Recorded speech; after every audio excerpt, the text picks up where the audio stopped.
Hello everyone, in today's video we will be discussing the previous year questions of INI CT from the year 2020 to 2025 and the topic is glaucoma.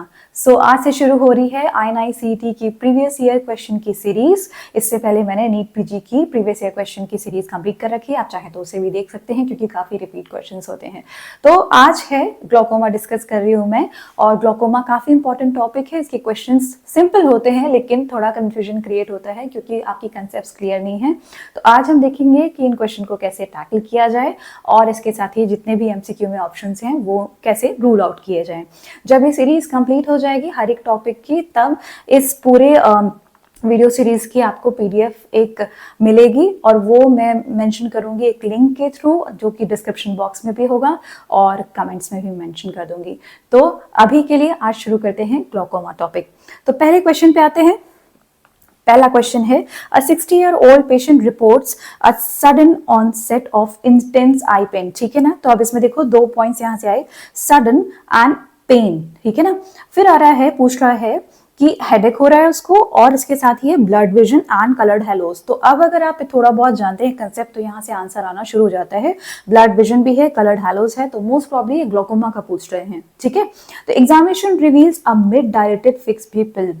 ये काफी important है। Mid dilated fix people है, hazy cornea है and intraocular pressure हो गया है 60 mmHg। तो इसका मतलब ग्लॉकोमा पे क्वेश्चन है। अब इसमें भी ये पूछ रहे हैं what is the most probable diagnosis. ठीक है, प्रोबेबल डायग्नोसिस क्या है।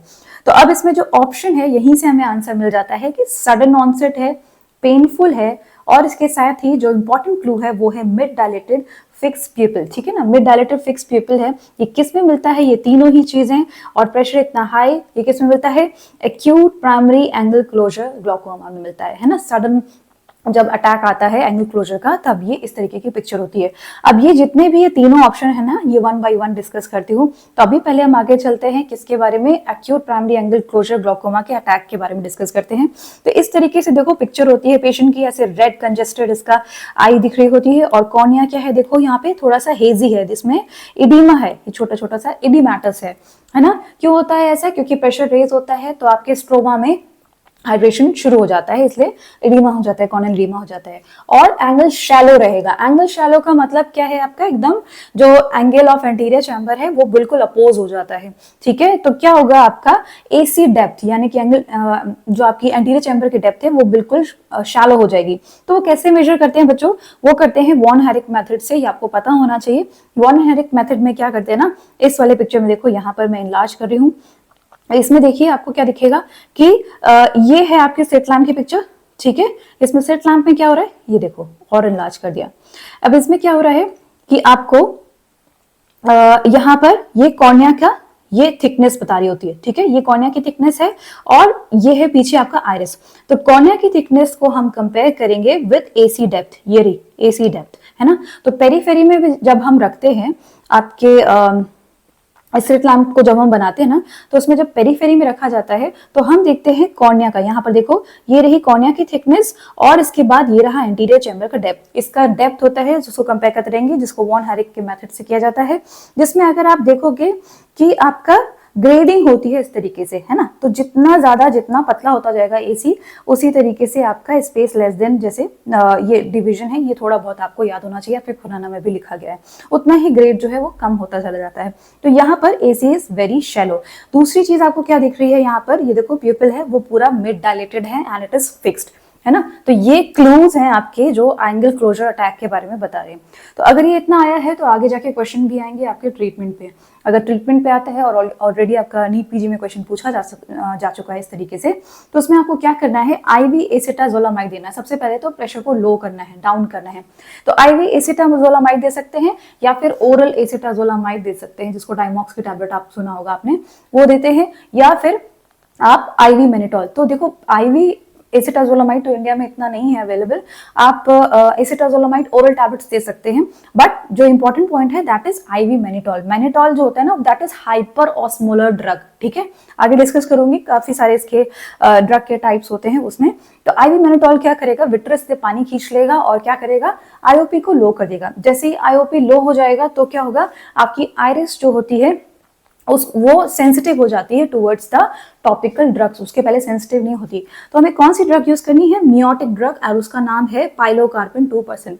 तो मैनिटोल और पाइलोकार्पिन सबसे पहले इस पेशेंट को करना है, देना है, जिससे इसका एंगल क्लोजर जो अटैक पड़ा हुआ है उसको हम कम कर सके, उसको कंट्रोल कर सके।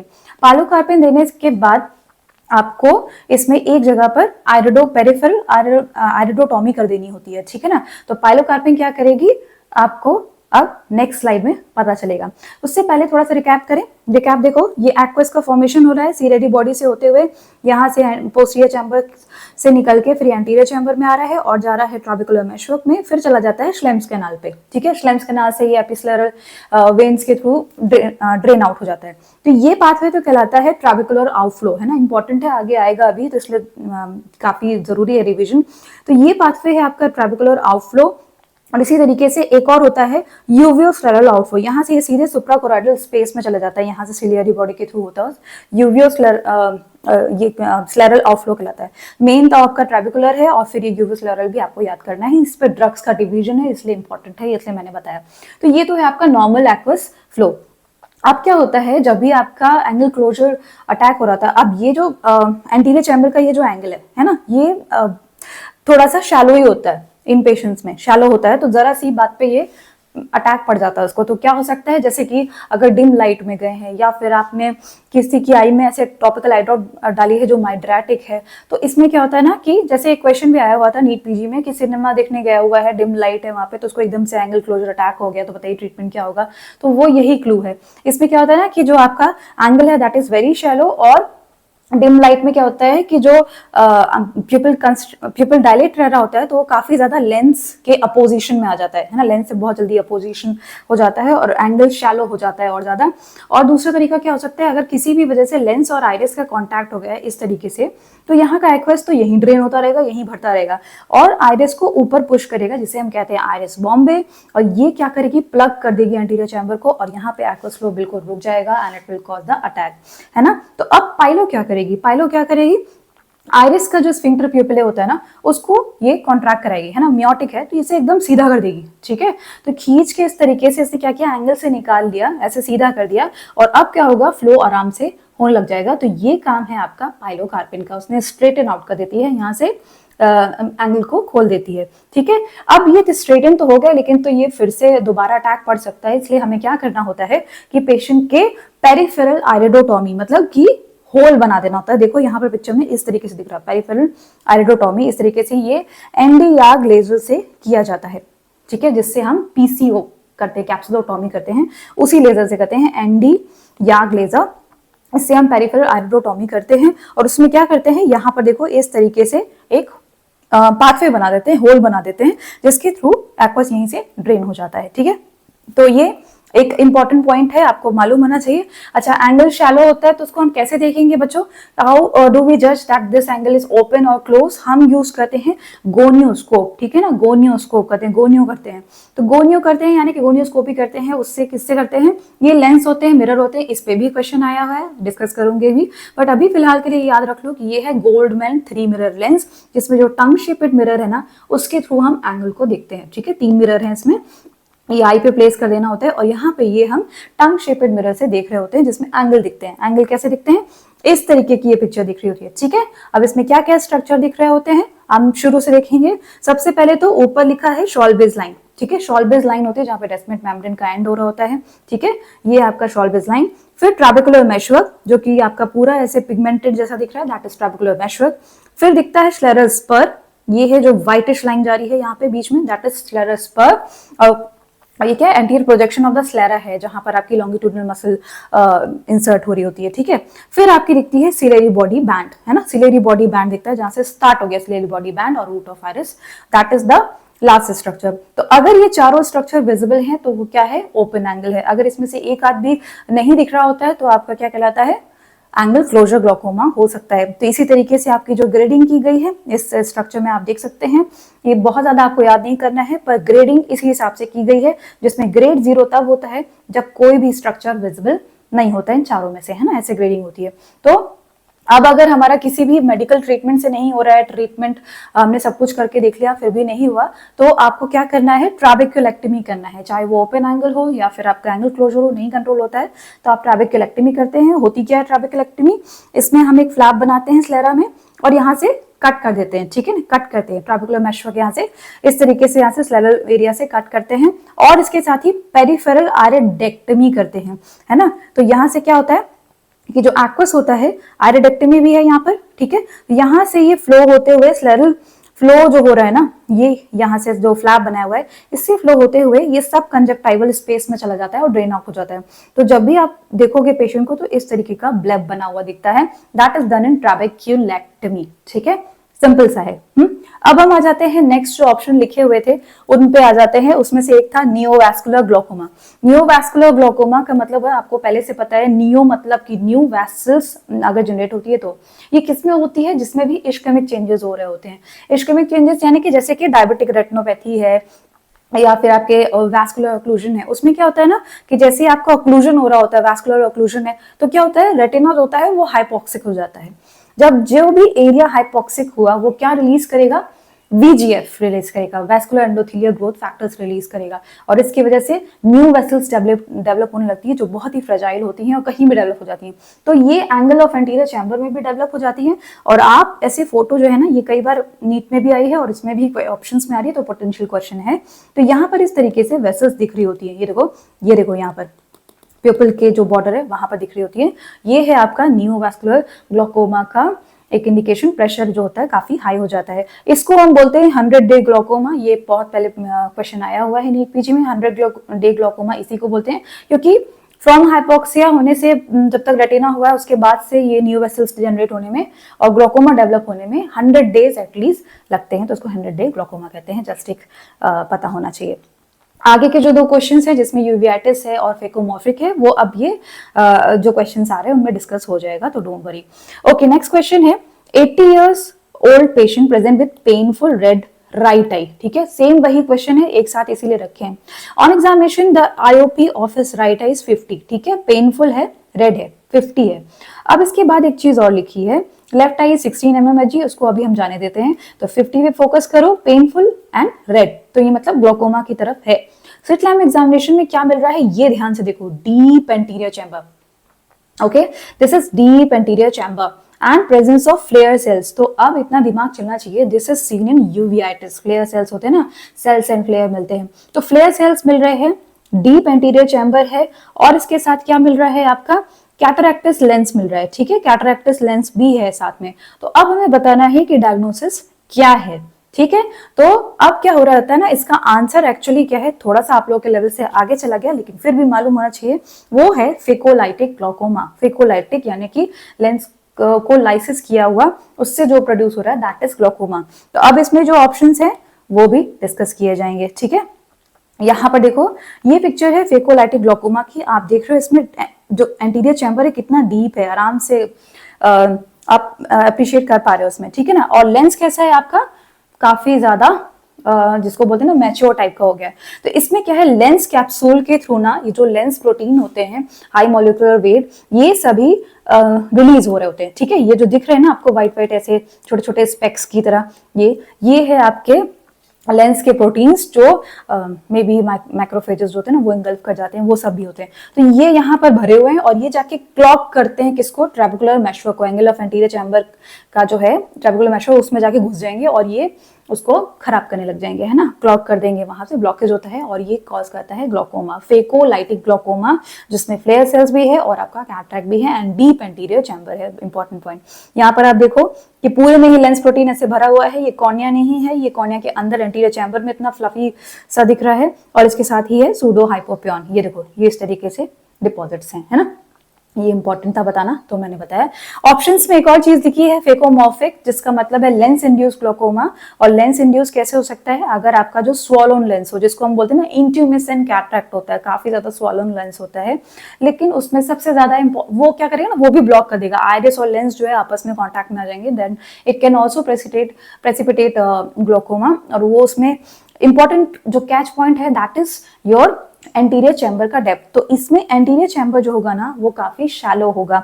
सो दिस इज वेरी इंपॉर्टेंट कि शैलो एंटीरियर चैम्बर होता है इंट्यूमिसेंट कैटरैक्ट में, तब हमारा आंसर चेंज हो सकता था, बट क्लियर कट उसने लिख दिया कि फ्लेयर सेल्स हैं, ठीक है। तो एक ये फेकोमॉर्फिक ग्लोकोमा भी आपको पता होना चाहिए।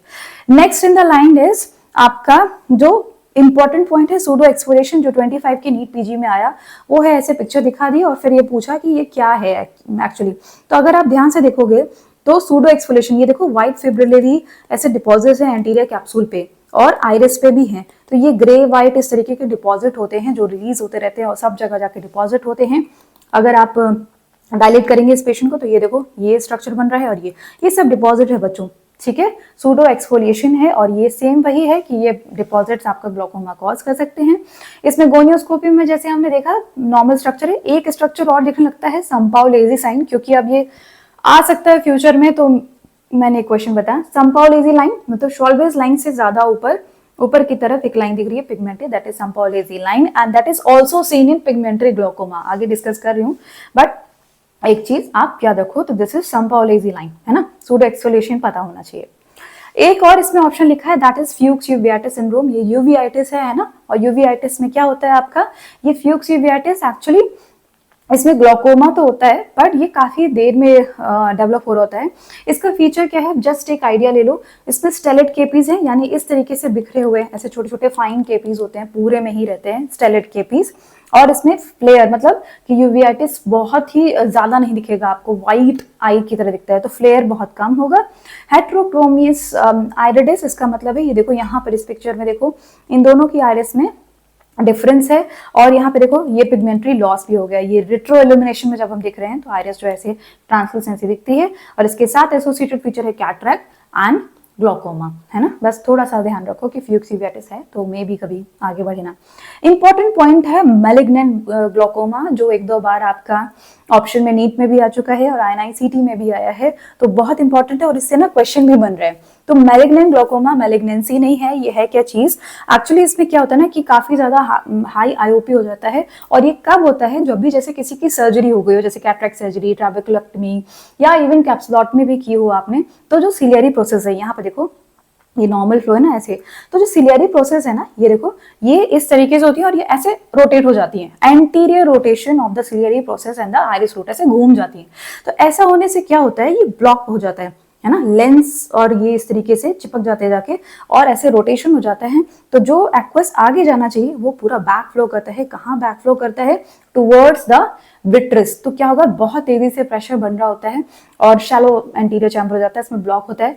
तो इसको हम और क्या बोल सकते हैं, एक्वस मिसडायरेक्शन सिंड्रोम भी बोल सकते हैं, ये भी हो सकता है, इसका अलग नाम चेंज करके ये लोग ऑप्शंस में रखें। तो एक्वस मिसडायरेक्शन सिंड्रोम, या फिर आपको हो सकता है सीलियो लेंटिकुलर ब्लॉक, अगर सीलियो लेंटिकुलर यानी लेंस, या फिर अगर आपकी फेको सर्जरी हो चुकी है यानी कि आपको कैटरैक्ट सर्जरी हो चुकी है तो सीलियो विट्रल ब्लॉक भी हो सकता है, विट्रस से भी ब्लॉक कर सकता है जब भी एंटीरियर रोटेशन है, ठीक है। इस वाले जो ग्लोकोमा है इसमें एट्रोपिन यूज करते हैं, बाकी किसी भी ग्लोकोमा में सैक्लोप्लेजिक मिड्रियाटिक ड्रग यूज नहीं करते हैं। सिर्फ यही एक ऐसा ग्लोकोमा है जिसमें हम एट्रोपिन यूज करते हैं, वेरी इंपॉर्टेंट पॉइंट, और ये आगे क्वेश्चन आया हुआ है, ठीक है। तो एट्रोपिन है आपका यूज करते हैं, इसका काम क्या है, एट्रोपिन क्या है, साइक्लोप्लेजिक क्या करेगा, इस वाले पिक्चर में देखना, साइक्लोप्लेजिक मतलब सिलियरी मसल को वो पूरा रिलैक्स कर देगा। जब भी रिलैक्स करेगा तो जो जोन्यूल्स है, जैसे ये आपका ये मसल्स ऐसे थी ना, ऐसे कॉन्ट्रैक्टेड थी, तो जोन्यूल्स जो थे लूज थे, इस वाले पिक्चर में देखो लूज थे, जब ये कॉन्ट्रैक्टेड थी तो लेंस क्या था, आगे जाके चिपका हुआ था। जैसे ही सिलियरी मसल जो थी रिलैक्स हो गई, ऐसे रिलैक्स हो गई है ना, जैसे ही रिलैक्स हो जाएगी तो क्या होगा, जोन्यूल्स जो होते हैं एकदम टाइट हो जाते हैं। देखो अगर और अच्छे से देखना तो यहाँ पे देखो जोन्यूल्स जो होते हैं वो टाइट हो जाते हैं इस जगह पर, ओके, ये देखो जोन्यूल्स टाइट हो गए जैसे ही रिलैक्स हुआ, तो ये लेंस जो है पीछे हट जाएगा और ये हमारा स्पेस बन जाएगा और इससे क्या हो जाएगा, आपका आराम से ड्रेनेज स्टार्ट हो जाएगा। बाकी सिर्फ इससे ही नहीं होता, और भी चीजें हम करते हैं, लेकिन अभी उतना सर्जरी में नहीं जाना है। एट्रोपिन बहुत इंपॉर्टेंट है आपके लिए, तो ये बताना मेरा काम था, ठीक है। नेक्स्ट अब आते हैं जो काफी रिसेंट क्वेश्चन है, that is Krukenberg spindle formation on the corneal endothelium is characteristic for which type of glaucoma. अब जब ये पता होगा तो आंसर कर पाओगे। तो इसका आंसर है पिगमेंटरी ग्लोकोमा। अब ये होता क्या है, और देखो इस ऑप्शन में भी, यहाँ पर भी ऑप्शन में मैलिग्नेंट ग्लोकोमा है, नियोवैस्कुलर ग्लोकोमा है and acute angle closure glaucoma है। तो अगर आपको ये तीनों पता है, इसका आंसर नहीं भी पता हो तो आप रूल आउट करके इसका आंसर निकाल सकते हैं। इसीलिए इंपॉर्टेंट है हर एक ऑप्शन को बहुत ध्यान से देखो, ये आपका प्रिडिक्ट कर रहे हैं फ्यूचर जो आपके आने वाले हैं क्वेश्चन। ठीक है, तो ये देखो, ये है आपका पिगमेंटरी ग्लोकोमा जिसमें ये बना हुआ है क्रूकेनबर्ग स्पिंडल। ये क्या है, पिगमेंट रिलीज हो रहा होता है। पिगमेंट कहाँ से रिलीज हो रहा है, देखो ये जो पिगमेंटरी ग्लोकोमा के पेशेंट होते हैं ना, इनमें ऑलरेडी जो आयरिस होती है उसका कॉन्फ़िगरेशन कैसा होता है, थोड़ा सा बैकवर्ड बैंड रहता है। अब यहाँ पर तो लेंस है, तो क्या करेगा, पोस्टीरियर सरफेस जो आयरिस की होती है वो रब करती रहती है जोन्यूल्स में। तो जो पोस्टीरियर पार्ट है, यहाँ पर देखो इस वाले पार्ट से क्या होता है, ये यहाँ से क्या होता है, पिगमेंट रिलीज होते रहते हैं। तो पिगमेंट रिलीज होंगे तो कहाँ जाएंगे, एक्वस में जाएंगे। एक्वस में जाएंगे तो कहाँ जाके डिपॉजिट हो जाएंगे, एंडोथीलियम में। ये ऐसे रिलीज हो और ये एंडोथीलियम, कॉर्नियल एंडोथीलियम पे चिपक जाएंगे और यही कहलाते हैं Krukenberg spindle. That is characteristic for this. ठीक है, और मैंने अभी क्या बताया था कि जो गोनियोस्कोपी करोगे तब संपाओलेजी लाइन मिलती है। किसमें मिलती है, आपकी पिगमेंटरी ग्लोकोमा में भी मिलती है। तो ये रही आपकी संपाओलेजी लाइन, है ना, ये रही आपकी संपाओलेजी लाइन। ये आपकी मिलेगी सूडो एक्सफोलिएशन में और आपकी किस में मिलती है, इन पिगमेंटरी ग्लोकोमा। ठीक है ना। चलो अब आ गए हम क्वेश्चन पे, which of the following are direct gonioscope. तो ये इंपॉर्टेंट है भाई कि गोनियोस्कोप कितने टाइप के होते हैं, तो आपको आंसर पता होना चाहिए। इसका आंसर अभी बता देती हूँ, आगे डिस्कस करते हैं। That is first is Richardson and Koeppe. ये आपके डायरेक्ट गोनियोस्कोप है। ठीक है, तो क्या चीज है, गोनियोस्कोपी के बारे में थोड़ा सा जान लेते हैं। देखो गोनियोस्कोप क्या होता है ना, कि गोनियोस्कोप में पहले तो आपको क्या करना है कि जो नॉर्मली आप देख रहे हो ना कि इंटरनल जो नॉर्मली जो आपका एंगल ऑफ एंटीरियर चैम्बर है वो नहीं दिखाई दे रहा होता है। वो क्यों नहीं दिखाई दे रहा होता है, क्योंकि हमारे पास क्या हो रहा था ना कि टोटल इंटरनल रिफ्लेक्शन हो रहा होता है लाइट का। अब है क्या चीज, थोड़ा सा बैक जाएंगे फिजिक्स में, इसके ऊपर एक पूरा वीडियो भी बनाया हुआ है मैंने गोनियोस्कोप पे, आप डिटेल वीडियो देख सकते हैं अगर आपको कंसेप्ट क्लियर करने हैं। शॉर्ट में यहाँ पे बता रही हूँ, जब भी डेंसर मीडियम है वो रेयर मीडियम की तरफ, वहां से अगर कोई लाइट डाली जाए तो वो अवे फ्रॉम द नॉर्मल जाती है। ठीक है, अवे फ्रॉम द नॉर्मल। अगर कोई एक ऐसा एंगल हो जिससे अगर हम इंसिडेंस लाइट डालें फ्रॉम द डेंसर मीडियम, तो क्या होगा, ये जो रिफ्रैक्टेड रे है वो इस तरीके से नॉर्मल जो है आपका जो सरफेस है उसकी पैरेलल जाएगी, है ना, यानी कि स्ट्रेट इस तरीके से, जैसे यहाँ पे जा रही थी ना, ये बेंड होते होते होते यहाँ तक आ जाएगी। अगर कोई ऐसा ये जो एंगल है, ऐसी लाइट डाली जाए कि इस एंगल से ज्यादा हो, ये देखो ये जो होता है इससे ज्यादा हो, तो लाइट जो होगी ना वो पास नहीं होगी to the rare medium, denser medium में ही रिफ्लेक्ट हो जाएगी। यानी कि ये जो डेंसर मीडियम से अगर हम कोई लाइट डालते हैं तो अगर किसी एक पर्टिकुलर एंगल से ज्यादा लाइट डालें तो वो अंदर रिफ्लेक्ट हो जाती है, और इस एंगल को हम कहते हैं क्रिटिकल एंगल, जो कि आपके कॉर्निया और एयर के इंटरफेस में क्या है, 46 डिग्री। यानी कि देखो यहाँ से एंगल ऑफ एंटीरियर चैम्बर से अगर लाइट जा रही होती है तो 46 डिग्री से ज्यादा पड़ रही होती है और ये अंदर ही अंदर रिफ्लेक्ट हो जाती है, इसलिए हमें दिखता नहीं है। ठीक है, तो अब है डायरेक्ट गोनियोस्कोप। अब ये दो टाइप के होते हैं, डायरेक्ट और इनडायरेक्ट। अब कैसे काम होता है, डायरेक्ट मतलब हमें देखो, डायरेक्ट में क्या किया हमने, इसके आई के ऊपर एक लेंस को प्लेस कर दिया। अब इसमें हमें टोटल इंटरनल रिफ्लेक्शन को खत्म करना है, तो उसमें क्या करेंगे, जो लाइट आ रही होती है वो कैसे करेंगे, देखो जो ग्लास है उसका रिफ्रैक्टिव जो जिसको बोलते हैं index, that should be similar to the cornea. ठीक है, तो क्या करेंगे, इसमें जो लाइट होगी वो स्ट्रेट अवे ट्रैवल कर जाएगी और यहाँ पर जो जब अब एयर जब आई यहाँ पे तब फिर वो बेंड करेगी बाहर की तरफ और वो हमें आंखों से दिखाई देगी। तो हमने टोटल इंटरनल रिफ्लेक्शन को एकदम खत्म कर दिया, तो हम आराम से देख सकते हैं। तो ये है डायरेक्ट गोनियोस्कोप, और इसमें कई टाइप्स होते हैं, जिसमें से जो आपके क्वेश्चन में आया रिचर्डसन, उसकी मुझे फोटो नहीं मिली है, पर कोपेस बहुत ज्यादा आपको मिलेगा। कोपेज लेंस होता है, ये देखो इस तरीके से प्लेस कर दिया जाता है और हम इसको यूज करते हैं, देखो यहाँ पे एंगल दिख रहा है, इसको हम यूज करते हैं स्पेशली बच्चों में जिसमें गोनियोटॉमी करनी होती है या फिर ट्रैबिकुलोटॉमी करनी होती है। इसमें जो भी साइनिकी बने होते हैं, जो भी एडहेशंस बने होते हैं, उनको हम तोड़ देते हैं। यहाँ है ट्रैबिकुलोटॉमी और ये है गोनियोटॉमी। ठीक है ना, थोड़ा सा ब्रीफ आइडिया देने के लिए। ये कोपेस हो गया, इसके साथ है हॉस्किन बार्कन एंड स्वान जैकब। नाम याद रहे तो बहुत अच्छी बात है, नहीं हो तो परेशान मत होना। ठीक है, ये एक क्वेश्चन ऐसा आया है जो इंपॉर्टेंट है, जो हम ओपीडी में देख रहे हैं, वो है इनडायरेक्ट गोनियोस्कोप। अब ये इनडायरेक्ट, क्यों इनडायरेक्ट, हमने इसी तरीके से यहाँ पर गोनियो लेंस को लगाया हुआ है। इसमें क्या होता है ना डिफरेंस, कि इसमें एक मिरर होता है इस तरीके से। तो यहाँ पर जो लाइट गई पहले मिरर में टकराएगी और फिर उसके बाद हमें आईज में दिखाई देगी, हम देखेंगे ऑब्जर्वर की आई में जाएगी। तो क्योंकि ये रिफ्लेक्शन है इसलिए इनडायरेक्ट हो जाता है, और ये जो भी हमें दिखेगा वो उल्टा इमेज दिखेगी। यानी जो आपका मैंने अभी बताया था ना कि गोनियोस्कोप था आपका गोल्डमैन वाला, ये जो बना हुआ है गोल्डमैन टाइप का बना हुआ है, इसमें जो आप इस मिरर से देखोगे तो अगर आपने नीचे की तरफ अगर आपको कोई एंगल दिखाई दे रहा है तो एक्चुअली वो पिक्चर किसकी है, सुपीरियर तरफ की है, क्योंकि इसमें मिरर लगा है तो उसमें उल्टा इमेज दिख रही होती है, अपोजिट तरफ की दिख रही होती है। इतना ध्यान चलो नहीं आया कोई बात नहीं, पर इनडायरेक्टेड नाम याद कर लेंगे, गोल्डमैन। और इसमें जो आपके ऑप्शन में था वो है जाइस। जाइस में 4 मिरर होते हैं जो इस तरीके से दिखाई देते हैं, एक ही बार में आप चारों एंगल को देख सकते हैं। अगर और ज्यादा होते हैं और जो आपको अवेलेबल लेंसेज है हमारे पास वो है सर्समैन 4 मिरर, पर ये ओपीडी में आपको बहुत मिलेगा, ये भी मिल सकता है। फिर Sussman 4 mirror, then Allen Thorpe and Ritch trabeculoplasty lens. याद रहे तो ठीक है, क्योंकि क्वेश्चन आया तो बच्चों पढ़ना जरूरी है ना। ये दोनों तो नहीं भूलोगे, और आराम से अगर ये दोनों नहीं भूलोगे तो रूल आउट करके आंसर निकाल लोगे।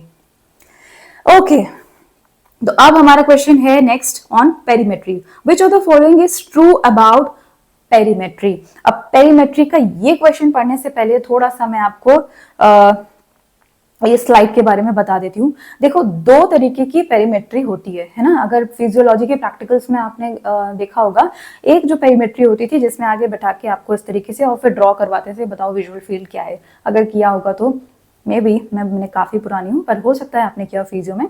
इसमें देखो यहाँ पर है काइनेटिक पेरीमेट्री। तो काइनेटिक पेरीमेट्री इसका मतलब क्या हुआ, काइनेटिक मतलब मूव करता हुआ। इसमें स्टिमुलस को मूव कराएंगे, है ना। स्टिमुलस मूव करती है, और कहां से कहां मूव करती है, नॉन सीइंग एरिया, यानी जहां से नहीं दिखता है वहां से सीइंग एरिया में लेके आते हैं, जहां से नहीं दिखता वहां से सीइंग एरिया में लेके आते हैं।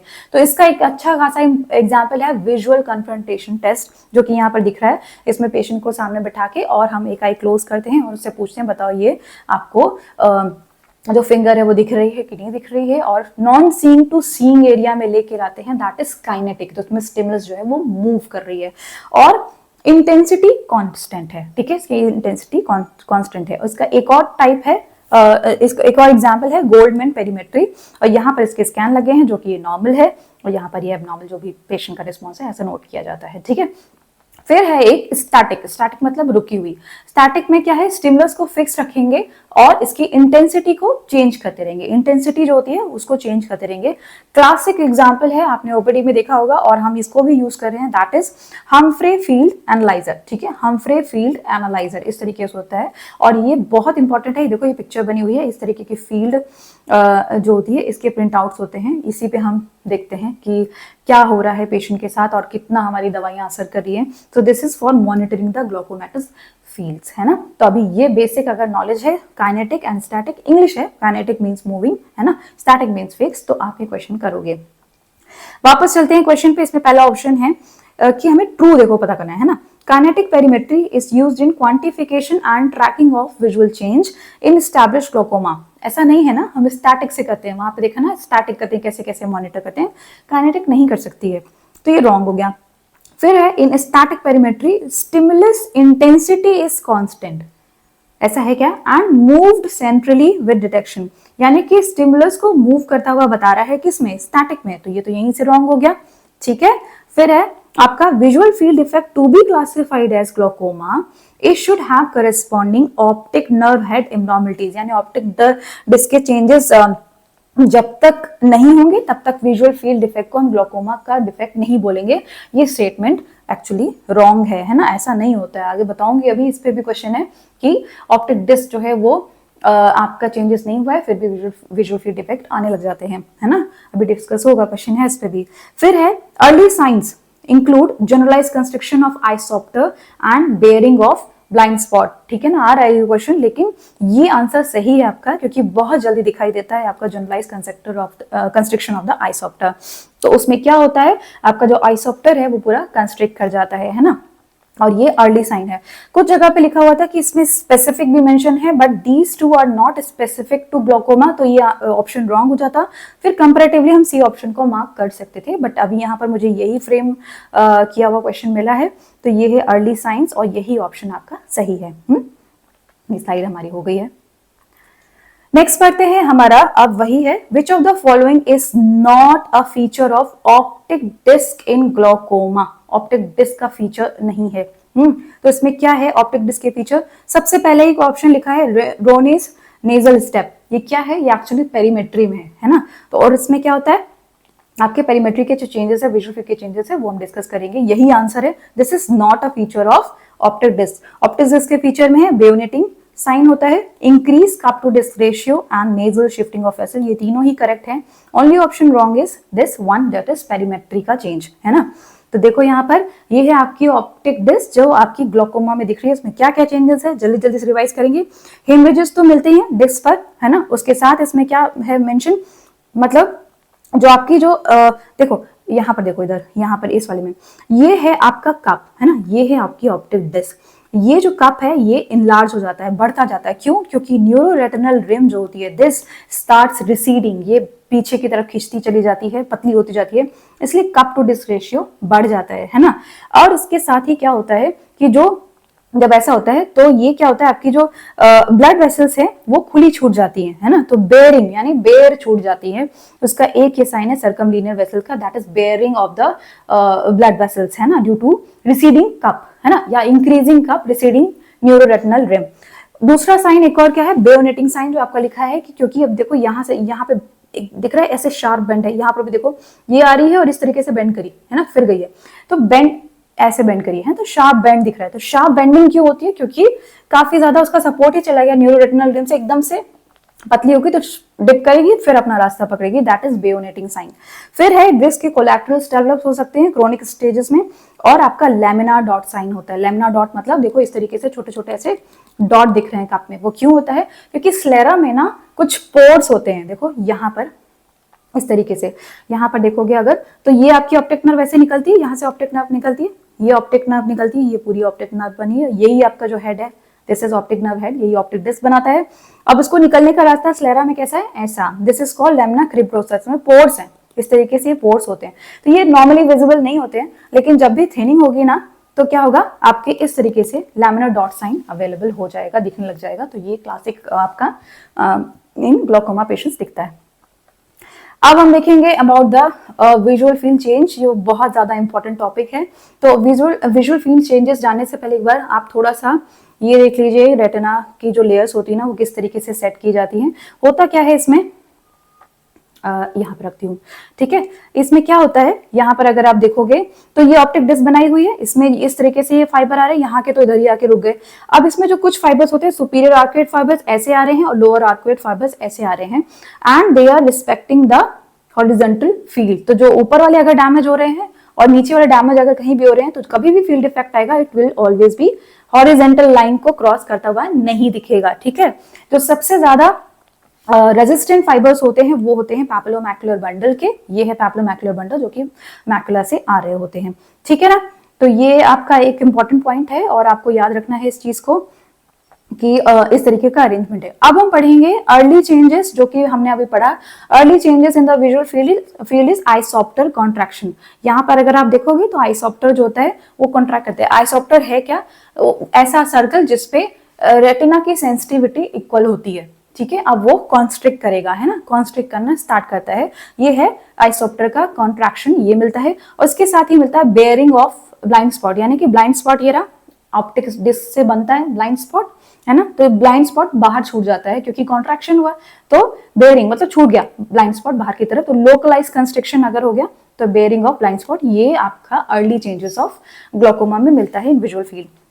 फिर आता है आपका पैरासेंट्रल स्कोटोमा, ये रहा paracentral scotoma, centre and paracentral, यहाँ से ये ब्लाइंड स्पॉट है, ठीक है, not sorry this is blind spot. ये सेंटर है आपका, फोविया यहाँ पे बता रहे हैं, ये है पैरासेंट्रल, ठीक है, ये है पैरासेंट्रल स्कोटोमा। फिर आता है आपका सीडल स्कोटोमा, ये आ गया, अगर इसी से कनेक्ट हो गया, यहाँ पर ये ऐसे कनेक्ट हो गया तो ये बन गया सीडल स्कोटोमा। देन आपका आर्कुएट स्कोटोमा, ठीक है ना, आर्कुएट स्कोटोमा बोलते हैं। ये क्या है, ये देखो आर्क की तरह बन रहा है ना, आर्क की तरह बन रहा है, ब्लाइंड स्पॉट से ये इस तरीके से है जो अभी मैंने बताया था आपको, and they are respecting the horizontal line. इसको ना जेरम्स स्कोटोमा भी बोलते हैं। जेरम्स मतलब होता है आपका कि अगर जो आपकी सेंटर की जो 25 डिग्री के आसपास की फील होती है, 10 to 25 डिग्री के आसपास का जो एरिया होता है ना फ्रॉम द फिक्सेशन, इस पूरे सर्कल को यहाँ को बोलते हैं जेरम्स एरिया। तो यहाँ पे अगर कोई स्कोटोमा है, स्कोटोमा मतलब डार्क स्पॉट है, नहीं दिख रहा है वहां पे, तो ये कहलाता है जेरम्स स्कोटोमा या आर्क्वेट स्कोटोमा भी आप बोल सकते हो। अगर आपका इसी तरीके से नीचे भी स्कोटोमा हो गया, सुपीरियर इन्फीरियर दोनों तरफ हो गया, तो इसको बोलेंगे डबल आर्क्वेट स्कोटोमा। और अनइक्वल लॉस ऑफ फाइबर हो रहा है, इसलिए इसमें बनता है रोनेस स्टेप, नेजल स्टेप। वो क्या है, ये देखो अनइक्वल है, तो यहाँ पे छोटी सी जगह छूटी हुई है, इस जगह पर ध्यान दो, यहाँ पर है ना। तो ये है रोनेस नेजल स्टेप, ये आपको मिलता है इन डबल आर्क्वेट स्कोटोमा में मिलता है। इसके बाद और भी ज्यादा एडवांस चेंजेस हो जाते हैं, तो आपका पेरिफेरल लॉस होता है और ग्लूकोमेटस चेंजेस होने लग जाते हैं, तो टनल विजन हो जाता है। तो वो एडवांस विजुअल फील्ड के चेंजेस हैं, ठीक है, ये काफी इंपॉर्टेंट है। ओके, अब नेक्स्ट है हमारे पास, फिर से क्वेश्चन है, which of the following triad is seen after an acute attack of angle closure glaucoma. तो एक्यूट अटैक के बाद आपको पेशेंट को में क्या देखने को मिलेगा, स्ट्रेट क्वेश्चन है ये, इसमें मिलता है वॉक्स ट्रायड, ठीक है, वॉक्स ट्रायड मिलता है। और भी ट्रायड जो लिखे हैं अभी सीखते हैं। वॉक्स ट्रायड होता क्या है, एंगल क्लोजर ग्लोकोमा के क्रोनिक पेशेंट्स में मिलता है। उसमें क्या होता है, ग्लोकोमा फ्लैकिन, वो होता क्या है, एंटीरियर कैप्सूल पे इस तरीके से आपको दिखेगा, आप जब फोकस करोगे इसमें इश्केमिक चेंजेस मिलते हैं। यहाँ पर ये ओपेसिटीज हैं सब कैप्सूलर, जहां पर अटैक पड़ा होगा, आयरिस आई होगी, इंपैक्ट की होगी, और फिर उसके बाद इश्केमिक डैमेज हुआ होगा, ये है ग्लोकोमा फ्लैकिन, है ना। उसके बाद आपको मिलता है आयरिस एट्रोफी, ये इस तरीके से आयरिस एट्रोफी की चेंजेस मिलते हैं, आपको एट्रोफी मिलती है। और ट्रायड में क्या है, वर्टिकली मिड डायलेटेड पीपल, इस तरीके से डायलेटेड पीपल, तो ये इंपॉर्टेंट है आपका वॉक्स ट्रायड, है ना, वॉक्स ट्रायड। ऐसे ही वॉक्स स्ट्राई होते हैं, वो क्या होते हैं, वॉक्स ट्राई नाम से याद आ गया, they are vertical breaks in the cornea, जिसको हम डेस्मेट मेम्ब्रेन में ब्रेक होता है उसमें मिलते हैं, दैट आर सीन इन कैरोटोकोनस, ठीक है, तो वॉक्स ट्राई वहां से आया। नेक्स्ट अब चलते हैं, हमने जो इसमें लिखा हुआ है सिफिलिस का ट्रायड, जिसको कंजेनाइटल सिफिलिस में जो होता है ना, तो आपके ऑप्शन में था, है ना, तो that was actually what was the option, Hutchinson's triad, है ना। तो ये है आपका सिफिलिस में क्या मिलता है, हचिंसन्स टीथ, देन ये आपका interstitial keratitis and salt and paper retinopathy, है ना। ये आपका कंजेनाइटल जो सिफिलिस होता है उसमें ये ट्रायड मिलता है। वेरिकोस ट्रायड ये आपका पढ़ा होगा आपने मेडिसिन में, जिसमें है endothelial injury, abnormal blood flow and hypercoagulability. और बाकी आपका जो ट्रायड है गॉचस ट्रायड, वो मुझे नहीं पता, ना ही मैंने सुना, तो मुझे नहीं मिला, कोई बात नहीं, बट आपको वॉक्स ट्रायड याद रखना है। नेक्स्ट फिर से आपका फैक्चुअल क्वेश्चन है, इसमें है आर्टरी टू वेन का रेशियो पूछा है, normal diameter to of artery to vein, factual question है ये रहा। और इसमें ऑप्शन करेक्ट जो है वो है 2:3 वाला, ठीक है। इसका मतलब क्या है, यहाँ पे अगर आप देखोगे तो आपको क्या देखने को मिलेगा कि अगर ये देखो, ये जो दिख रही है आपको वेन दिख रही है, और पीछे जो पतली सी है इस तरीके से जाती हुई हल्की सी दिख रही है, दैट इज आर्टरी। तो इसका रेशियो होता है 2:3, यानी कि आर्टरी पतली है और वेन मोटी है। और आर्टरी जब भी पतली हो जाएगी, जैसे कि हाइपरटेंसिव चेंजेस हो जाएंगे, तो ये रेशियो क्या हो जाएगा, और कम होता है, जैसे कि 1/3 हो जाएगा, ठीक है, 1/3 हो जाएगा, दैट इज यहाँ पे 2/3 और this is 1/3। Okay, now next है यहाँ पर in which of the following is atropine contraindicated. अब देखो फिर से पूछा गया है, एट्रोपिन कॉन्ट्राइंडिकेटेड है, तो हम पहले ही डिस्कस कर चुके हैं इसको कि एट्रोपिन को कॉन्ट्राइंडिकेटेड देखना है। तो सबसे पहले तो हमको यही पता है कि कभी भी कोई भी ग्लोकोमा का पेशेंट होगा उसको कभी भी आपको डायलेट नहीं करना है ना, डायलेट नहीं करना है। तो एक्यूट कंजेस्टिव ग्लोकोमा इसका आंसर हो गया, जिसमें कॉन्ट्राइंडिकेटेड है। अब आपको पहले से पता है यूवेआइटिस में हम देते हैं और कॉर्नियल अल्सर में देते हैं। क्यों देते हैं, क्योंकि हमें साइक्लोप्लेजिक एक्शन चाहिए to relieve the spasmodic symptom, यानी कि पेन वगैरह कम हो जाएगा इसमें। और मैलिग्नेंट ग्लोकोमा में हमने अभी पढ़ा ही है कि एट्रोपिन दी जाती है, ठीक है। तो आंसर है acute congestive glaucoma. Okay, next question, 30-year-old female presents with redness and pain in the eye.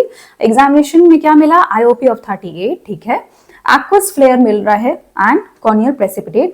Which of the following drugs must be avoided? तो अब ये तो आपको क्लियर हो गया कि ये यूवेआइटिस की वजह से हुआ ग्लोकोमा है। तो अब इसने क्वेश्चन को और घुमाया, उसने बोला ड्रग्स कौन सी नहीं देना है, ठीक है, नहीं देना है। तो नहीं देना है, कौन सी नहीं देना है, इसका आंसर है प्रोस्टाग्लैंडिन एनालॉग्स। अब बच्चों मेडिकल ट्रीटमेंट बहुत ज्यादा इंपॉर्टेंट है, आपके लेवल पे बहुत सारे क्वेश्चंस आ चुके हैं, तो प्लीज याद कर लेना, ठीक है। तो 1 by 1 डिस्कस करेंगे कि क्यों नहीं देना है। उससे पहले थोड़ा सा आइडिया ले लो, अभी हमने एक्वस आउटफ्लो पढ़ लिया है ना, पता है हमें एक्वस आउटफ्लो क्या होता है। तो अगर आपको ग्लोकोमा को ट्रीटमेंट करना है तो आप क्या करोगे, या तो एक्वस का सिक्रीशन कम कर दो या फिर एक्वस का आउटफ्लो बढ़ा दो, यही तरीका है ना। ठीक है, अगर आपको इस पे एक वीडियो चाहिए ना तो प्लीज कमेंट में लिखना, मैं जरूर ट्राई करूंगी ग्लोकोमा ड्रग्स पे बनाने का वीडियो।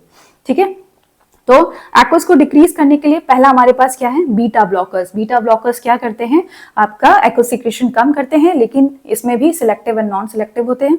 नॉन सिलेक्टिव जो होते हैं वो सब जगह काम करते हैं, इसलिए एस्थमा के पेशेंट्स में सिम्टम एग्रावेट हो जाएंगे, मतलब कि वो ब्रोंको कंस्ट्रिक्शन कराएंगे और क्या करेंगे, इसके साथ ही ब्रेडिकार्डिया कराते हैं। तो हमें सिलेक्टिव यूज करना है, दैट इज बीटेक्सोलॉल। तो जो भी एस्थमा का पेशेंट है या फिर कोई कार्डियक हिस्ट्री है उसको, तो आपको बिटेक्सोलॉल देना होता है। ये क्वेश्चन था कि अगर सीओपीडी का पेशेंट है तो आप ग्लोकोमा कैसे ट्रीट करोगे, नीट में आया हुआ है शायद।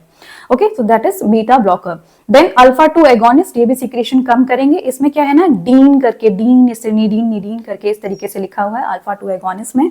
और ये क्या करते हैं, आपका सबसे इंपॉर्टेंट साइड इफेक्ट इसमें क्या है, एक तो फॉलिकुलर कंजक्टिवाइटिस तो करते हैं, इसके साथ ही ये सीएनएस डिप्रेशन करते हैं। तो कभी भी बच्चों में नहीं देते हैं, है ना, सीएनएस डिप्रेशन करते हैं, इसलिए कभी भी बच्चों में नहीं देना होता है। आप क्या दे सकते हो, कार्बोनिक एनहाइड्रेस इनहिबिटर, ये भी क्या करते हैं, एक्वस सिक्रेशन को, फॉर्मेशन ही बंद कर देंगे इसका। इसमें होता है जोलामाइड, जोलामाइड, जोलामाइड, इसमें से एक है ये ओरल ड्रग एसिटाजोलामाइड, जो कि हमने देखी अभी कहाँ इंपॉर्टेंट थी, in breaking the acute angle closure का अटैक, है ना, वहां पर थी। ये ओरल टैबलेट आती है, इसमें सबसे इंपॉर्टेंट साइड इफेक्ट है कि ये paraesthesia of hands and feet. Patient बोलेगा बहुत टिंगलिंग सेंसेशन हो रहा है पूरे हैंड्स एंड फीट में, ये क्यों हो रहा होता है, ड्यू टू हाइपोकैलिमिया। तो आपको हमेशा सप्लीमेंट्स देने होते हैं पोटेशियम के before giving this along with this acetazolamide का। और अगर ये लॉन्ग टर्म पे यूज कर दिया ना तो रेनल स्टोन भी बनाता है, तो इसीलिए थोड़ा सा ध्यान रखना होता है। काफी लेकिन अच्छी ड्रग है एसिटाजोलामाइड। डोजोलामाइड और ब्रिंजोलामाइड भी आपकी, ये दोनों आपकी टॉपिकल ड्रग्स है। ठीक है, तो अभी इतना ध्यान रखेंगे। फिर अब है इंक्रीज एक्वस आउटफ्लो। हमने देखा था एक ट्रैबेकुलर आउटफ्लो था और एक यूवेस्लेरल आउटफ्लो था। जो आपका यूवेस्लेरल आउटफ्लो बढ़ा देता है वो है आपका प्रोस्टाग्लैंडिन एनालॉग्स। ठीक है, तो वो है प्रोस्टाग्लैंडिन एनालॉग्स। और आपके इसमें आते हैं प्रोस्ट, प्रोस्ट इस तरीके से लिखा रहेगा। ये करते क्या है, इसमें है प्रोस्टानॉइड के जो रिसेप्टर है ना, उस पे जाके ये अटैच हो जाता है सिलियरी मसल में और मैट्रिक्स मेटलोप्रोटीनेज का इंक्रीज कर देता है। ठीक है, मैट्रिक्स मेटलोप्रोटीन को इंक्रीज कर देता है, तो इससे रिमॉडलिंग होती है and that is why uveoscleral outflow बढ़ जाता है। ठीक है, और आपका इसी के साथ और एक और ड्रग है, देखो अभी इसका ना मैं एडीआर मतलब जो साइड इफेक्ट डिस्कस करूंगी, उससे पहले एक बार जल्दी से रिवाइज कर लो। ट्रैबेकुलर आउटफ्लो बढ़ाने वाला कौन सा है, पाइलोकार्पिन, जो कि एक्यूट एंगल क्लोजर में यूज किया गया है। और पाइलोकार्पिन कैसे करेगा, आपका जो रूट ऑफ आइरिस ऐसे चिपक गई है उसको खींच के ऐसे शिफ्ट, इसको ऐसे कर देगा ना, तो आपका ट्रैबेकुलर आउटफ्लो बढ़ जाता है पाइलोकार्पिन से। एक जो ड्रग थी हमारे पास और एक हथियार था, वो क्या है, मैनिटॉल, और वो है हाइपरऑस्मोलर। ये करता कैसे, आई बॉल है, ऊपर ब्लड वेसल है, इसमें ऑस्मोलैरिटी बढ़ गई, है ना, ऑस्मोलैरिटी बढ़ गई, सॉल्यूट बढ़ गया इसमें, तो क्या हो गया, विट्रस से पूरा पानी खींच के ब्लड वेसल में आएगा और ड्रेन हो जाएगा। This is hyperosmolar. ये किसमें नहीं करना है, कार्डियक जिसमें पेशेंट्स उनको नहीं करना है क्योंकि वॉल्यूम ओवरलोड हो सकता है, और इसके साथ ही किडनी जिसमें डिसफंक्शन है उसमें भी नहीं करना है क्योंकि एक्सक्रीट आउट नहीं होगा। इन केसेस में आप ग्लिसरॉल यूज कर सकते हैं, काफी स्वीट होता है, तो थोड़ा सा ध्यान रखना, ओरल ग्लिसरॉल होता है, दिस इज आईवी। और ग्लिसरॉल जो होता है दैट इज ओरल और वो काफी स्वीट होता है, तो डायबिटिक पेशेंट में थोड़ा सा ध्यान रखना है। ठीक है, तो ये एक जनरल आइडिया था। ओके, नाउ नेक्स्ट हमारे पास आ गया इसके साइड इफेक्ट, बहुत इंपॉर्टेंट है। तो ये देखो इस तरीके से ऐसे lengthening of the eye lashes करता है। ठीक है, पिगमेंटेशन करता है, लंबी लंबी लैशेस हो जाती है अच्छी अच्छी सी।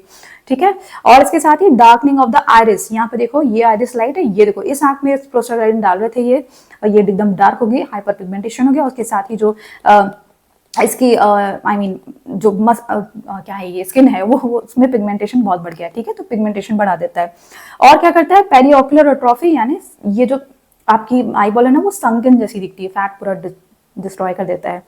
और क्या करता है, अगर हम किसी की कैटरेक्ट सर्जरी करने जा रहे हैं और उसको ग्लोकोमा है तो आपको प्रोस्टाग्लैंडिन बिल्कुल नहीं चलाना है। क्यों, क्योंकि ये सिस्टोइड मैकुलर एडिमा कर सकता है। ठीक है, ये सिस्टोइड मैकुलर एडिमा कर सकता है प्रोस्टाग्लैंडिन एनालॉग्स। और किसमें बिल्कुल नहीं देना है, कॉन्ट्राइंडिकेटेड इन यूवेआइटिस। क्यों कॉन्ट्राइंडिकेटेड है, जो हमारे क्वेश्चन में था, क्योंकि ये इन्फ्लामेशन को और ज्यादा बढ़ाता है। ठीक है, प्रोस्टाग्लैंडिन है ना, इसलिए इन्फ्लामेशन को बढ़ाता है। और इसके साथ ही कभी भी HSV केराटाइटिस में नहीं देना है, क्योंकि ये हर्पीज को रीएक्टिवेट कर सकता है। ठीक है, काफी इंपॉर्टेंट साइड इफेक्ट है, काफी अच्छी सी स्लाइड है। चलो अब हम ऑलमोस्ट खत्म होने वाले हैं क्वेश्चन, फिर भी थोड़ा सा डिस्कस करते हैं, क्योंकि कुछ घुमा घुमा के क्वेश्चन पहले पूछे गए हैं। ये 21 का क्वेश्चन है। A patient who is known case of angle closure glaucoma has been diagnosed with major depressive disorder. ठीक है, डिप्रेसिव डिसऑर्डर है, ग्लोकोमा भी है इसको। अब कौन सी ड्रग को अवॉइड करना है इन दिस पेशेंट? तो पहले ही आपको पता है, ऐसी कोई भी ड्रग जो आपकी मतलब प्यूपिल को डायलेट करती है उसको बिल्कुल भी यूज नहीं करना है। And this is your amitriptyline. ठीक है, ये ट्राइसाइक्लिक एंटी डिप्रेसेंट है, ये आपका एंटीकोलिनर्जिक ड्रग्स के बहुत ज्यादा इफेक्ट होते हैं, जैसे कि एट्रोपिन जैसा साइड इफेक्ट होता है, और ये क्या करेगी, आपका ग्लोकोमा का क्लोजर अटैक ला सकती है, इसलिए एमिट्रिप्टाइलिन को नहीं यूज करना है। बाकी जो है जैसे कि आपकी सर्टेलिन और फ्लोवेक्सामिन, ये आपकी एसएसआरआई है, ये आपका सिलेक्टिव रीअपटेक इनहिबिटर कहलाती हैं, ये भी माइड्रोसिस कराती है पर इतना सीवियर नहीं करती है। सेम इसी तरीके से मिर्टाजेपिन जो कि एटिपिकल है, टेट्रासाइक्लिक एंटी डिप्रेसेंट है, जो वो भी थोड़ा सा आपका माइड्रोसिस कराती है क्योंकि सेरोटोनिन और नॉरएड्रेनालिन बढ़ा देती है। बट एमिट्रिप्टाइलिन यहाँ पे बहुत इंपॉर्टेंट पॉइंट है एंगल क्लोजर ग्लोकोमा के लिए। ठीक है, और ऐसी एक और ड्रग है टोपिरामेट, वो भी हम ध्यान रखते हैं कि एंगल क्लोजर ग्लोकोमा उससे रिलेटेड है। ठीक है, अभी यहाँ पे आंसर है एमिट्रिप्टाइलिन, फैक्चुअल क्वेश्चन। चलो अब हम आ गए हैं यहाँ पर एक जो ऐसा क्वेश्चन जो कि न्यूरो और ग्लोकोमा दोनों में ही डिस्कस किया गया है, 2020 में क्वेश्चन आया हुआ है। Which of the following pupillary abnormalities is most likely to be seen in patient with primary open angle glaucoma? अब प्यूपिल के नाम लिख दिए इतने सारे, अब आप कंफ्यूज हो जाओगे। इसमें इंपॉर्टेंट है क्या मिलता है, मार्कस गन प्यूपिल। ये 1 by 1 देखेंगे, इसके बारे में और ज्यादा डिटेल में डिस्कस करूंगी इन न्यूरो के वीडियो में, पर यहाँ पे देखो जल्दी से देखते हैं। मार्कस गन प्यूपिल का मतलब है रिलेटिव आफ्रेंट प्यूपिलरी डिफेक्ट। इसमें जैसे ही आप लाइट डालोगे प्यूपिल डायलेट हो जाएगी।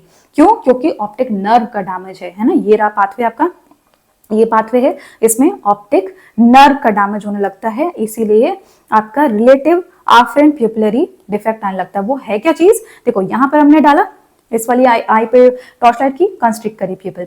इस वाली पे यहाँ पे गए, यहाँ पे जैसे ही हमने लाइट इधर ले गए तो ये प्यूपिल क्या हो गई, यहाँ तो कंस्ट्रिक्ट थी, यहाँ से डायलेट हो गई। ठीक है, तो पैराडॉक्सिकल जो होता है आपका dilatation of the pupil when we shine light to the eye, तो ये है आपका आरएपीडी रिलेटिव, यानी कि इस आंख के अगर कंपैरिजन में देखें तो this eye is having optic nerve का डैमेज कहीं भी जो कि इस पाथवे में है as compare to other eye. So this is relative afferent, afferent is optic nerve pupillary defect. इस कंडीशन में लाइट अगर हम शाइन करते हैं तो प्यूपिल जो होता है that becomes dilated. This is RAPD. Okay, Marcus gun pupil seen in optic nerve disease as glaucoma. फिर आपका एडिस्टोनिक प्यूपिल एक ऑप्शन लिखा हुआ था, देखो ये क्या होता है, एनाइसोकोरिया इन लाइट। इसके ऊपर पूरा वीडियो है एग्जामिनेशन ऑफ प्यूपिल पे, एनाइसोकोरिया पे, मैंने बहुत पहले से डाला हुआ है, मे भी कुछ बच्चों ने देखा हो, उसे देख लेना, पूरा कंसेप्ट क्लियर हो जाएगा। अभी है एडिस्टोनिक प्यूपिल, ये क्या होता है, इसमें प्यूपिल जो है ना इस तरीके से देखो ऐसे डायलेटेड पड़ी रहती है, रिएक्ट भी नहीं करती लाइट को, लाइट डालते रहो कोई मतलब नहीं। तो इसका क्या होता है ना, एक्चुअली इसी पाथवे में पोस्ट गैंग्लियोनिक पैरासिम्पैथेटिक डैमेज है। जब भी कोई चीज पोस्ट गैंग्लियोनिक कटेगी ना तो क्या होता है उसमें डिनर्वेशन हाइपर सेंसिटिविटी हो जाती है। ठीक है, डिनर्वेशन हाइपर सेंसिटिविटी हो जाती है, यानी उसमें जरा सा भी अगर आप कोई ड्रग दोगे तो बहुत तेजी से रिएक्ट करेगी। तो इसको डायग्नोसिस भी ऐसे ही करेंगे। डायग्नोसिस कैसे करेंगे, हम डायल्यूटेड पाइलोकार्पिन डालेंगे। पाइलोकार्पिन कंस्ट्रिक्ट करती है लेकिन अच्छी खासी स्ट्रेंथ में कंस्ट्रिक्ट करती है नॉर्मलाइज में। इसमें क्या करेगी, डायल्यूटेड 0.1% में ही प्यूपिल कंस्ट्रिक्ट हो जाएगी। तो हमारा डायग्नोसिस बन जाता है Adie's tonic pupil and this is associated with ये आपका एडिस्टोनिक जो सिंड्रोम होता है उसमें ये जो डीप टेंडेंट रिफ्लेक्सेस होते हैं वो भी डिमिनिश रहते हैं। एडिस्टोनिक प्यूपिल इसका एक आंसर है। एक और प्यूपिल दिया हुआ है आर्जन रॉबर्टसन प्यूपिल, जो कि है आपका इन न्यूरोसिफिलिस में मिलता है। इसमें क्या होता है, एकोमोडेशन रिफ्लेक्स प्रेजेंट होता है, यानी कि आपका जब ऐसे हम पेन को इस तरीके से देखते हैं ना तो क्या होता है, हमारा जो नियर रिफ्लेक्स होता है उसमें क्या शुरू हो जाता है, मियोसिस, एकोमोडेशन सब स्टार्ट हो जाता है नियर रिफ्लेक्स में, एंड कन्वर्जेंस, ये 3 इसके होते हैं। तो जब भी ऐसे नियर कोई ऑब्जेक्ट लेके आते हैं तो प्यूपिल का कंस्ट्रिक्शन होता है। इसमें लाइट आप शाइन करते रहें तो कंस्ट्रिक्शन नहीं होगा, but while patient focuses on the near object then pupil constrict. This is accommodation reflex present. ये है आर्जन रॉबर्टसन प्यूपिल सीन इन न्यूरोसिफिलिस। ऐसा क्यों होता है कि क्योंकि प्यूपिलरी पाथवे जो होता है वो डॉर्सल तरफ ज्यादा होता है, तो कोई भी लीजन होगा ना तो अगर डॉर्सल तरफ से इन्वॉल्व करेगा तो प्यूपिल के पाथवे को इन्वॉल्व कर लेता है, लेकिन नियर रिफ्लेक्स का पाथवे जो होता है दैट इज थोड़ा सा वेंट्रल, तो उसको इन्वॉल्व नहीं कर पाता, इसलिए एकोमोडेशन रिफ्लेक्स प्रेजेंट होता है। उसके बाद है हमारी favourite oculomotor nerve palsy, third nerve की पाल्सी, जिसमें क्या होता है आपका उसका जो प्यूपिल होता है that is known as Hutchinson pupil. क्या होता है इसमें, देखो टोसिस होती है, है ना, टोसिस होती है, और आई क्या होती है, डाउन एंड आउट होती है, डाउन एंड आउट होती है। अब अगर इसमें हचिंसन प्यूपिल मतलब कि प्यूपिल जो होती है वो डायलेट रहती है, अगर थर्ड नर्व इन्वॉल्व है, प्यूपिल इन्वॉल्व है, then this becomes Hutchinson pupil, ठीक है। किसी भी थर्ड नर्व पैल्सी में अगर प्यूपिल इन्वॉल्व है, डायलेटेड है, तो दिस इज हचिंसन प्यूपिल। ओके ना, इसके बाद आपका जो क्वेश्चन है, जो लास्ट क्वेश्चन आ गया है अब यहाँ पर, वो है true regarding POAG, open angle glaucoma के बारे में पूछ रहा है। वो ये कह रहा है पहला कि abnormality of trabecular meshwork is seen on gonioscopy. अब एब्नॉर्मेलिटी ऑफ ट्रैबेकुलर मेशवर्क तो होती है, लेकिन हम गोनियोस्कोपी पे नहीं देख सकते हैं। हम गोनियोस्कोपी अभी हमने डिस्कस किया, हम क्या देखते हैं, एंगल ऑफ एंटीरियर चैम्बर देख रहे होते हैं, बट हम उसकी एब्नॉर्मेलिटी को नहीं देख सकते हैं। तो ये ऑप्शन जो है ये आपका रॉन्ग है। सेकंड देखते हैं, first degree relatives have more chances of developing steroid induced glaucoma. देखो स्टीरॉयड इंड्यूस्ड ग्लोकोमा क्या हुआ कि जब भी हम जैसे किसी का ट्रीटमेंट कर रहे हैं ना, जैसे कि आपका बीकेसी होता है, उसमें स्टीरॉयड दे रहे होते हैं, तो आप क्या कर रहे होते हो कि कई बार अगर स्टीरॉयड चलाते हैं तो धीरे धीरे आंख का प्रेशर इंक्रीज करता है, ग्लोकोमा इंड्यूस करता है। और ये जो होता है ये कई बार जेनेटिक होता है, इसमें रीमॉडलिंग होती है ट्रैबेकुलर मेशवर्क का जो ये स्ट्रक्चर है उसमें। तो steroid induced glaucoma mostly first degree relatives में ज्यादा कॉमनली मिलता है, ये फैक्ट है। अब ये कई जगह टेबल्स में जगह लिखा हुआ है, बट थोड़ा सा अगर माइंड लगाओगे तो हो जाएगा। ये सही ऑप्शन है, steroid induced glaucoma is seen in first degree relative as compare to others, ठीक है ना। फिर पूछा है dilatation of pupil is associated with exacerbation of IOP. अब ये किसका फीचर है, डायलेट करने पे आईओपी बढ़ जाना? ये फीचर है एंगल क्लोजर ग्लोकोमा का, जिसमें शैलो एंटीरियर चैम्बर होता है। तो अब ओपन एंगल ग्लोकोमा पूछा है तो उसमें क्यों ही होगा, तो ये ऑप्शन रॉन्ग है, ठीक है। इसीलिए आपका कभी भी ओपन एंगल ग्लोकोमा में मतलब हो भी सकता है, बट जनरली आप एंगल क्लोजर ग्लोकोमा में ये बोलेंगे कि डायलेट नहीं करना है प्यूपिल को। यहाँ पे ये ऑप्शन गलत हो गया। फिर पूछा है first degree relatives are at 1% increase risk of POG. ऐसा नहीं है, अगर फैमिली हिस्ट्री है ना, तो वो 10% होता है, 10 टाइम्स उसको ज्यादा प्रॉब्लम होने के चांसेस है। ये भी फैक्चुअल क्वेश्चन है। तो पीओएजी की रिस्क बढ़ जाती है अगर फर्स्ट डिग्री रिलेटिव्स में है तो, ठीक है। फिर पूछा है आपका क्वेश्चन है visual defect can exist with normal CD ratio. अब ये देखो यहाँ पर पूछा है विजुअल डिफेक्ट मिल सकते हैं विथ नॉर्मल सीडी रेशियो। ये क्यों, ये देखो यहाँ पर एक ये इमेज है, इसमें अगर आप देखोगे यहाँ नॉर्मल ऑप्टिक डिस्क दिख रही है, ठीक है, लेकिन यहाँ पे रेटिनल नर्व फाइबर लेयर का डिफेक्ट दिख रहा है, यहाँ पे ये लॉस हो गया, ये लॉस हो गया। तो ये विजुअल फील्ड के डिफेक्ट में दिखेगी, स्कोटोमा की तरह ये दिखने लग जाएगी, और भी मतलब जो चेंजेस आते हैं ऑलरेडी उसमें दिखने लग जाएगी। तो इस वजह से visual field defect can exist without having a change in optic disc. तो ये ऑप्शन बिल्कुल सही है। तो हमारे पास कौन से सही ऑप्शन है, बी और ई। यहाँ पर ये है सी ऑप्शन, ये करेक्ट है। तो मेरे ख्याल से आपको रूल आउट करना आप इजिली आ गया होगा। अब कुछ ये जो 2 स्लाइड्स हैं उसमें क्या है, 2018 में जो क्वेश्चन पूछा गया, मुझे डर है कि कभी रिपीट ना हो जाए, इसलिए मैं देखती रहती हूँ 10 इयर्स के, और आप भी देख सकते हो, बट एटलीस्ट 5 ईयर के तो बहुत अच्छे से कर लेना। 2018 का ये क्वेश्चन है, इसमें बोला है कि इस तरीके की पिक्चर दिखाई थी और इसके साथ था 6 ईयर ओल्ड को क्या हो रहा है, सीजर्स हो रहे हैं। इसके पॉट वाइन स्टेन है, ये देखो हाफ फेस पे इस तरीके का स्टेन है, this is port wine stain. And then MRI में क्या मिल रहा है, लेप्टोमेनिंजियल मेनिंजियोमा, ठीक है। तो अब इसमें ये मेनिंजियोमा दिख रहे होते हैं। तो अब बताइए कंडीशन कौन सी एसोसिएटेड है, तो दिस इज स्ट्रच वेबर सिंड्रोम, और इसका ये निमोनिक भी है जो आपको मेडिसिन में काम आएगा। लेकिन इसका इंपॉर्टेंट पॉइंट जो ऑप्थेल्मोलॉजी में है, तो अगर इस तरीके का पॉट वाइन स्टेन है, स्ट्रच वेबर सिंड्रोम है, तो ग्लोकोमा बहुत ज्यादा एसोसिएटेड होता है इन केसेस में। ये फैक्चुअल क्वेश्चन था, तो ये ग्लोकोमा स्ट्रच वेबर सिंड्रोम में होता है, ये अगर कभी आए तो याद रखना। फिर एक और क्वेश्चन है 2018 का ही है, और ये रिपीट हो सकता है आगे भी, क्योंकि आपका कंजेनाइटल ग्लोकोमा पे काफी फोकस था नीट पीजी। इसमें क्या होता है, इसको हम ब्यूपथैल्मस भी बोलते हैं। ब्यूपथैल्मस का मतलब है ऑक्स आइड, है ना, ऑक्स आइड, बड़ी बड़ी आंखें हो जाना। तो इसमें ट्रायड है, उसमें सिनेरियो बनाता है कि पेशेंट जो है उसको वाटरिंग बहुत हो रही है, यानी कि एपिफोरा हो रहा है, फोटोफोबिया है, unable to open the eye, blepharospasm मतलब आईलिड्स ओपन नहीं कर पाता है। तो ये, और इसके साथ ही लिखता है इंक्रीज प्रेशर या हेजी कॉर्निया लिखता है, ठीक है ना, हेजी कॉर्निया बच्चे को है। तो बताओ उसका डायग्नोसिस क्या है, तो दिस इज कंजेनाइटल ग्लोकोमा, है ना, ब्यूपथैल्मस है इसमें। तो ये क्या है, हेजी कॉर्निया क्यों हो रहा होता है, इसमें देखो यहाँ पर एक पिक्चर बनी है, ये इसमें इस तरीके की वर्टिकल ऐसे ब्रेक्स दिखते हैं, ये है हैप्स्ट्राई। तो इसमें क्वेश्चन आ सकता है ब्यूपथैल्मस में क्या मिल सकता है, तो हैप्स्ट्राई मिलते हैं। हैव स्ट्राई क्या होते हैं? डेसिमेट मेम्ब्रेन के ब्रेक्स हैं। इस तरीके से खिंच गया ना, क्योंकि आईओपी बढ़ गया तो आई इलाज हो गई, तो कॉर्निया में ऐसे ब्रेक जनरेट हो जाते हैं और ये होते हैं हॉरिजेंटल। हाई आईओपी में ये है हैव स्ट्राई। अब जब ब्रेक होगा तो क्या होगा? पूरा हाइड्रेशन स्टार्ट हो जाएगा कॉर्निया का एंड दैट बिकम्स हेजी, इसलिए कॉर्निया हेजी हो जाता है। तो हेजी कॉर्निया है, वाटरिंग है, फोटोफोबिया है, इनलार्ज्ड आईबॉल है, तो आपको सोचना है कंजेनिटल ग्लोकोमा। और ऐसे ही जो पॉइंट्स है मैंने डिस्कस किए हैं नीट पीजी के वीडियो में, उसे भी देख लेना। तो कॉर्निया जो आपका वाइट हो जाता है तो उसके ऊपर भी कई सारे डिफरेंशियल्स हैं, वो भी ऑप्शंस में रखे हुए थे, बट आप थोड़ा सा ध्यान लगाओगे तो ये इजी क्वेश्चन रहते हैं, आप आसानी से ढूंढ सकते हैं इसका आंसर थोड़ी सी नॉलेज के साथ। ठीक है, तो ये है हमारा पूरा डिस्कशन कंप्लीट हो गया है ऑलमोस्ट। अब अगर कुछ और रह गया हो तो आप मुझे जरूर बताएंगे। अभी आगे जितने भी वीडियोस आएंगे उसमें मैं और ज्यादा टॉपिक्स कवर करने की कोशिश करूंगी, जैसे मैंने नीट पीजी की सीरीज बनाई हुई है।